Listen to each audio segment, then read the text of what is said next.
I actually remember marking one essay. It was one of the first essays that I marked, and I always try to be very cautious because sometimes you can be a bit generous, too generous. So in the beginning when I marked, she's a very good writer, very talented, and her essay was really, really brilliant.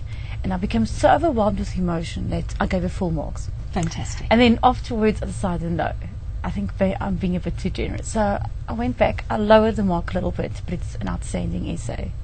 It's really an outstanding essay. And I hope you're going to go back and give it full marks again. Because She'll as be you very say, happy. But that good work we need to encourage, so Yes. that and so that they're inspired Yes. by reading, and then can see how they can use ideas to improve their own work, which is Yes, really, very nice. definitely. Because the aim of this lesson was I wanted the children to write from experience, to write from the heart. And at the same time, I know that children, they like to use their creativity. They want to think imaginative, and to also, and then at the same time, I also wanted to encourage, to promote a culture of reading. So I think because they've already studied in Anxious Ashes, I introduced a new book to them. Yes. So yes. And then, have you any idea if any of them actually went out to read it, or? I actually don't know. I haven't really asked. But you'll probably find they will, because of that inspiration. They probably went off to the library and said to the teacher, "Have you got this book?" Yes. And what about other writing lessons subsequent to that one?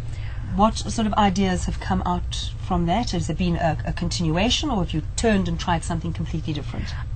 I have looked at, you see, because we did Anxious Ashes, and then I did this creative task. I didn't want to focus a lot just on autobiographies and memoirs, because I think maybe the children they're going to get sick of it. So but I've actually seen a passage in a newspaper. I saw it in the Sunday Times about this, the fact that writers, especially nowadays, there's a lot of them writing about their childhood, and a lot of it is embellished. So maybe next year I will prepare like a comprehension for the children.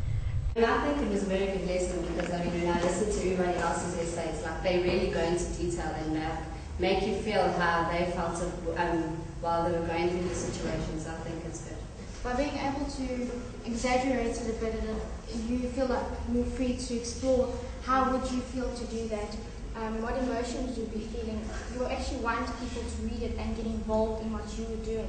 We should learn to read more, and like from our study guides, we should learn how to use our adjectives and verbs so that we improve our vocabularies and our ways of writing. I'm so pleased that you focus on writing, because I think teachers maybe, because we used to do just the portfolio and we didn't do the exam writing, we've forgotten how many marks now are riding on that writing paper.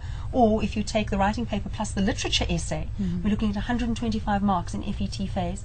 So it's really, really important. And what I really like about what you're doing is focusing on writing, focusing on inspiring writing, on the process of writing, so that you're getting them to see that it doesn't just happen kind of, blah, there's a perfect piece of writing. It comes with interaction with your teacher, yourself, your planning, and all of that. So I think really why I think you've won is because of this focus on writing. And if we look at the skills that go on for the rest of their lives, writing is a critical skill. I think while they're just sitting there on Mix It all the time, they forget that the business world requires writing of various kinds. So I think that's absolutely wonderful that you are getting them involved and getting them to see how they can use themselves, use their skills, use what's out there. So I think that's really, really wonderful. So I hope you go from strength to strength. And I hope also that all our viewers have been inspired, both our teachers and our learners, that they will also be inspired to go out writing, and teachers, that you will create lessons and maybe use these ideas to create really good lessons for your learners. So thank you so much for coming in today. Congratulations on being our best grade 10 winner. And Stracta, I hope it goes really, really well. Thank you. Right.